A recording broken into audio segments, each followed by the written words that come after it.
Well, hello, members of the tribe, everyone out there, all you lovely people, loose women, homosexuals of distinction, whoever you are, wherever you are. This is my Saturday video. I just wasn't able to do it this morning. Something came up, so we'll consider this as compensation. I hope everyone's okay. The weather is still fantastic here. It's cold though, it's chilly, but we've had weeks and weeks of sunshine now. It's just wonderful, especially for this part of Ireland. So, a few things I want to talk about. Before I forget about it. I had a few beers last night, and I walked nearly 2 miles yesterday, so that's great. And I had a couple of beers last night, a few, and I can't drink beer anymore. I'm at the stage now in my life where if I drink 1 pint of beer, 10 gallons of piss comes out of me, that kind of thing. As I'm running to the bathroom every 5 minutes, and other than Jack Daniels and Coke, I can't drink any kind of spirits. They give me terrible hangovers, even just one. And so, you know, the shame because I love red wine and things like that. Maybe I'll drink it the Roman way with like 50% water or something like that. But anyway, that party is coming to an end, it seems. And so I was waiting around this morning doing a few things, waiting for somebody, and I see that the national broadcaster in Ireland here. Oh, by the way, I think there's an event in Dublin today or tomorrow from our side. There seems to be two rival events, which is unfortunate. I wish both sides best of luck, and I hope you just meet up and have a good time, and perhaps even get together. It'd be a bit great. It's a shame there's two rival events, but it's unfortunate. That's the way things go sometimes. But the national broadcaster here, RTE, is coming out with a program called Clarity, I think. And what it basically is it's going to be a series of documentaries exposing what they call the fake news, the alternative media. So it'll be coming, it'll be about. I don't think they'll concentrate on me, but it'll be about people like watch my videos to try and educate you that the politicians are wonderful and you should always trust them unconditionally. Always call them by their first names like you do because you've been trained to do. And you believe everything that's on mainstream media, mainstream news, because that's where clarity is. It's none of it's propaganda, and all of it is in your interest, and they're not lying to you, and they're not manipulating you, and all this. Now, this is like the system taking taxpayers' money to make propaganda for the system. Nothing new there. But some people are furious about it, like that they're educating the masses to turn against all media. I see it a different way. I see it as a great success story. They wouldn't do it if they weren't terrified. If we didn't have such a big impact, and we do, all in our. I mean, also we're not in any some same group. We're all independent. But they wouldn't be bothered. They're only doing this because they are terrified. They're terrified by the reach, and they're also mostly terrified by the fact that the alternative media here can gain the access of people like Elon Musk and even President Trump in the White House. That's how, and through JD Vance and so on. And this is terrifying to them that people that they've called conspiracy theorists and far right and that you shouldn't listen to have a pull that the Prime Minister of Ireland doesn't have when he was basically burlesqued in the White House by President Trump. They're really worried now, and this is the mainstream media in the rat backed into a corner thing, and they'll have all the usual spooks and talking heads, and they'll have dramatization, and have people saying, "I used to listen to alt media, and they told me to question the lockdown, and I opened up my shop, and I went to prison if I had to listen to this kind of thing." You get a lot of kind of crap. Somebody hidden in a silhouette saying, "This is Nancy. This is Nancy from Mullingar, and she used to read an alt-right website that spoke about things like the World Economic Forum." And there's Nancy going, "Oh yes," in the silhouette. "It was terrible, suddenly I started to think that maybe, people coming from other countries here and taking our houses when Irish people weren't getting them is it was bad. I thought it was bad. I know, see, it's not. It's a great thing. It's a great thing. In fact, I'll give up my own house for it. You know, that kind of thing. It's a small price to pay, and remember that. If we ever have a Bataclan-like attack in Ireland, we will, or a Manchester Arena-like attack, some people are complaining about it, say, hey, it's a small price to pay for great ethnic food. Because that's what they do in Ireland. That's what they say to you. We've got great ethnic food. That's really like what they want. That's what they tell you mass immigration is really about.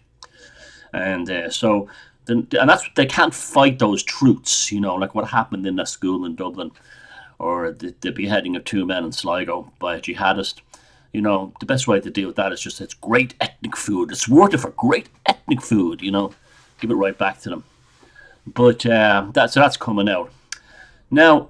Over the years, I've been one of Russell Brand's harshest critics, only on one thing, that he's a fake regarding his politics and his spiritual socialism, that kind of thing, and right from the start.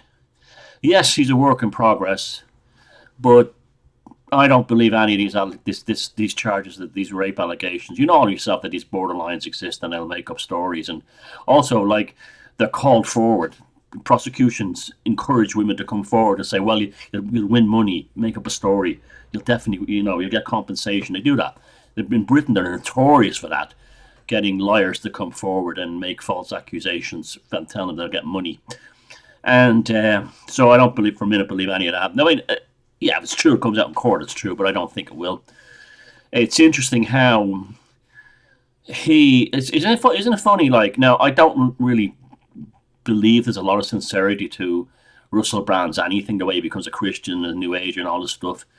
I don't think he's a shill or anything like that, but I just think it's fake. Showbiz fake. But at the same time, it's interesting when he started to get involved with Trump and Tucker Carlson and all that. This pops up. It's the same thing with Conor McGregor and his issues. That you ever notice that they always pull this card out of the deck when the political system and establishment is threatened. I reckon there's something like that going on with him. But I still don't like what he stands for in terms of his politics and his behaviour. His phoniness. But I don't think he raped anybody. It's so funny because 20 years ago, the same media that we attacking him now are celebrating him as Shagger of the Year for having conquered so many women. Now the same journalists will turn on him. And speaking of journalists, Mark Fisher, who was one of the leading Marxist philosophers, he killed himself a few years ago, like so many Marxists, because they don't get their utopia. He wrote some phenomenal stuff on ontology and psychogeography as well.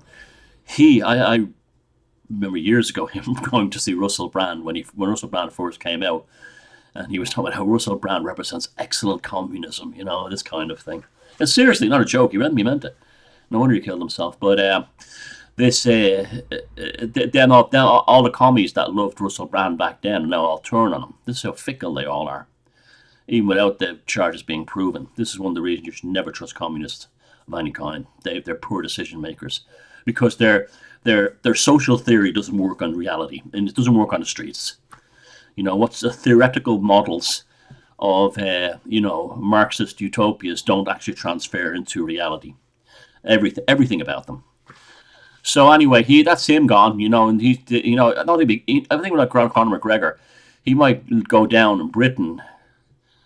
But he won't go down as a whole.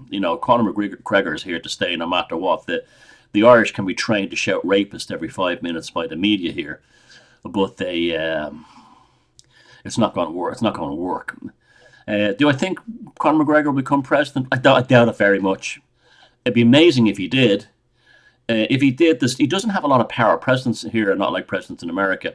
They were, if anything, if he wasn't running for president, I'd say abolished the position. It was basically a tokenist thing to replace the Queen or King of England when independence happened. They created a president as a figurehead, and often the job was given to a Protestant to try and placate the Protestant community in Ireland. in the south of Ireland. But like Douglas Hyde, a great man, he was the first president, the founder of the Gaelic League. He was like one of Ireland's greatest heroes, and he was the first president of Ireland. He was a Protestant from County Roscommon, and he was a great man. He stood up against the British Israelites and everything when they were digging up Tara looking for the Ark of the Covenant. Held a revolver to their heads and told them to stop digging, because he wanted to protect ancient Irish sites from crazy Christians thinking the Bible happened here. But or ended up took to be, the tribe of the whole bullshit, the whole British Israelite bullshit, tribe of Dan, two of the Dan. Anyway, so yeah, I thought Conor McGregor and Russell Brand both got in the same treatment because they stepped on the same toes. So I'm convinced of that. I don't think it'll have any effect on either one of them. It's especially when people have now discovered that like what was done to Rolf Harris there was absolutely no evidence against him, nothing, and that more and more people have found out that like he was basically stitched up from a fake charge of grabbing a woman's arse, allegedly, which never happened because he wasn't in the building when it happened 50 years ago. But it's like that whole thing. There's an initial hysteria and it dies off. I think back then you could, in the age of Operation U-Tree and Savile, that's why they stitched Rolf Harris up, to protect the royal families and their connection to Savile, particularly Prince Charles and King Charles. Yeah, those kind of witch hunts are not as in vogue as they used to be. The Me Too thing's disgusting. Basically, Me Too was invented as a vehicle for borderlines to make false accusations against their exes. That's all that was. And so that's that. And there was an earthquake off the coast, the west coast here, and it didn't cause a tsunami recently. And so there's a lot of interesting seismic activity. We saw what happened in Southeast Asia, a terrible earthquake there. And it all seems to be related to the Schumann resonance of the Earth and was going bonkers just before. And then, because we have cameras, phones, and more people take pictures, the weirdness of earthquakes and how they affect the sky and stuff like that is very interesting. Like these strange rainbows, the earthquake bows, and that's God punishing pride. Oh, by the way, Cork County Council has painted a pedestrian crossing with the pride flag. If you have an accident on that, sue Cork County Council, because what painting a pedestrian crossing in the rainbow colours is a violation of the Road Traffic Act. They must be black and white squares, or with traffic lights with regular lines, not a rainbow coloured flag. So if you have an accident, either as a driver or a pedestrian, on one of those rainbow pedestrian crossings, make sure to bankrupt the council. Okay, let sue them for not having a proper pedestrian crossing, and do it, and we'll see how quickly their devotion to inclusion is then. Mind you, they'll probably change the law to say make all pedestrian crossings rainbows. That's the madness of but this, we all know what this is. It's not about legalizing paedophilia at the end of the day. That's why they put certain individuals in positions of power in the media and in government. Basically, we had a minister for Peter Tatchell here in Ireland. Literally, Peter Tatchell had his own department here, a ministry here in Ireland, and basically, rolling out Peter Tatchell's philosophy as government policy through one of his friends. And so it's interesting, these earthquakes coupled with these sort of like psychic earthquakes. The whole thing's kind of always seem to run together. They do. It's very, very interesting how they kind of run together. And as a pagan, and Myomancy, rats there's loads of story about rats as well. That's usually a very, in the ancient Roman times, they took that very seriously. When there was an outbreak of rats, they meant there was some really big spiritual problem going on, and you could divinate from that.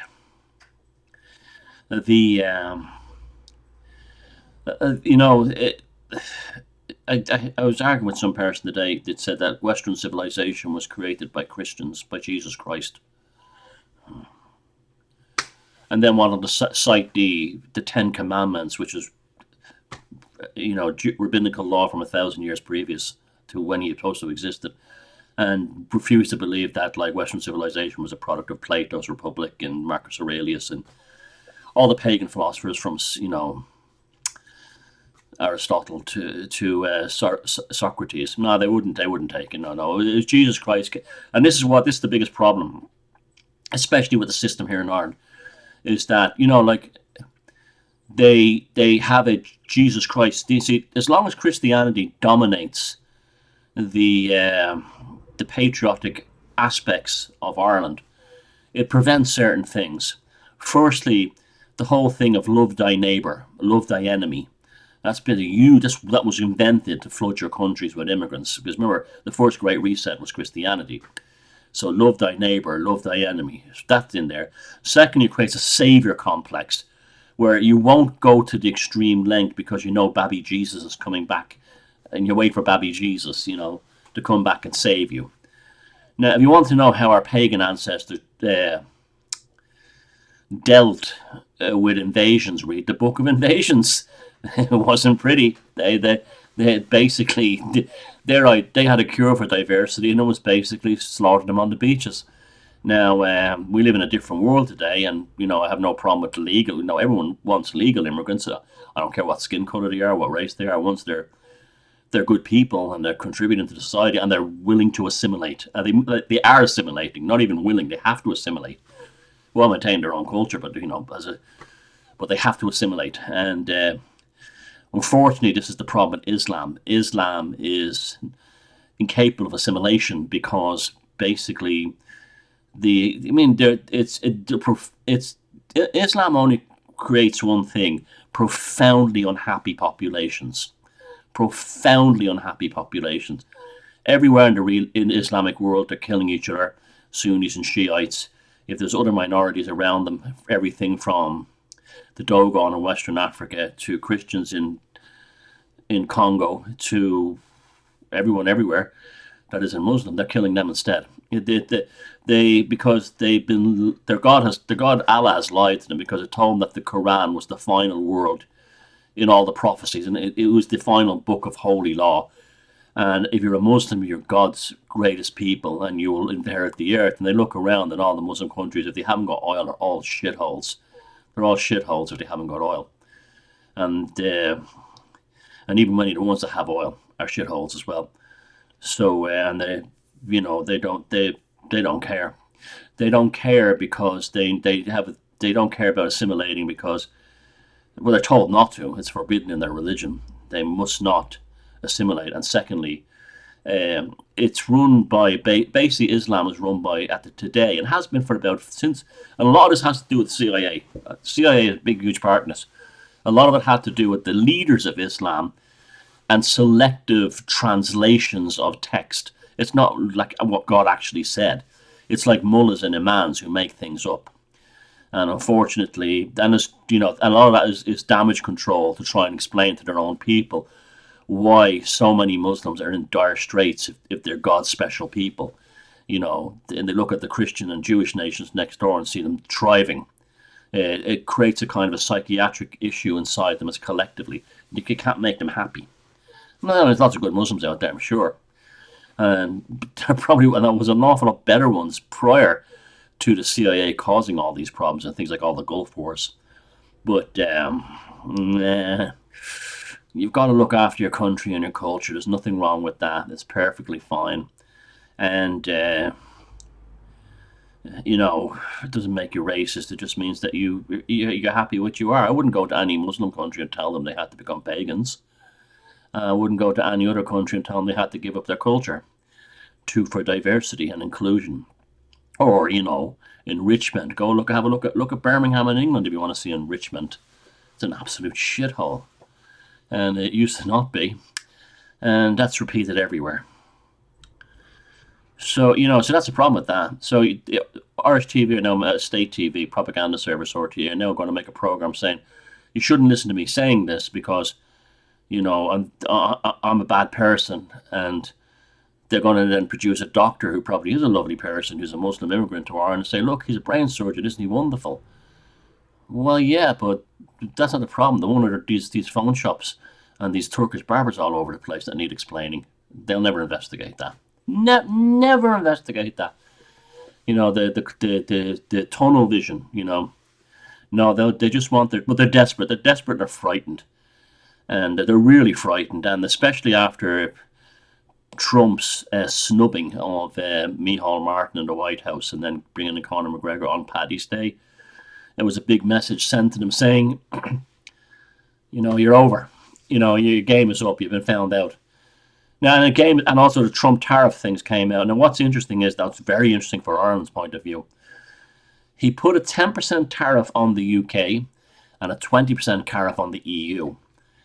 Now, what does that do? Well, that for a starters, that ensures that Brexit is now permanent, because there's no way in hell Starmer and the rest of the Remainers are going to get back into the European Union if they have to tell businesses your export charges to the United States will double if we go back to, if we abolish Brexit. It won't happen now. That's a genius move by Trump. That was. It also creates a situation where countries in the EU who are extremely dependent on American exports, i.e. Ireland, they start thinking, plant a seed in their minds. Maybe we're better off with our own government and policies. And remember, Micheál Martin stood the same. Micheál Martin, that's I think one of the reasons he wasn't allowed on St. Patrick's Day, because he's not a true Irishman. Stood in the Irish Parliament and said, we will have no more talk of backward sovereignty. In a building where thousands of Irish men and women had died to secure Irish independence, here he is saying we will have no backward talk of sovereignty.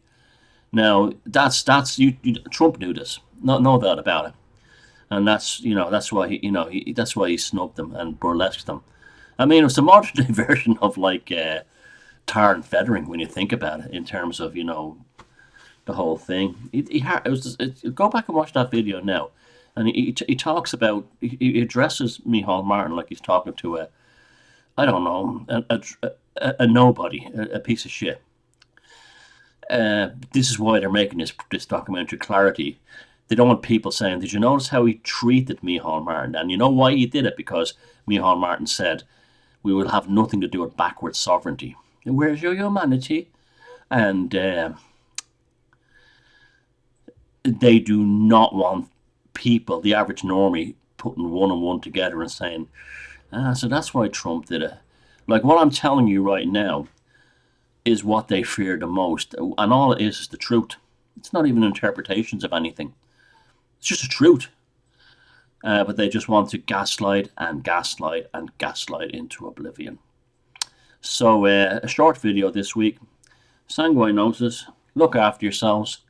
And keep an eye out on all this stuff, because it's there's tremendous lessons to be learned in all the slings and arrows of outrageous and non-outrageous fortune.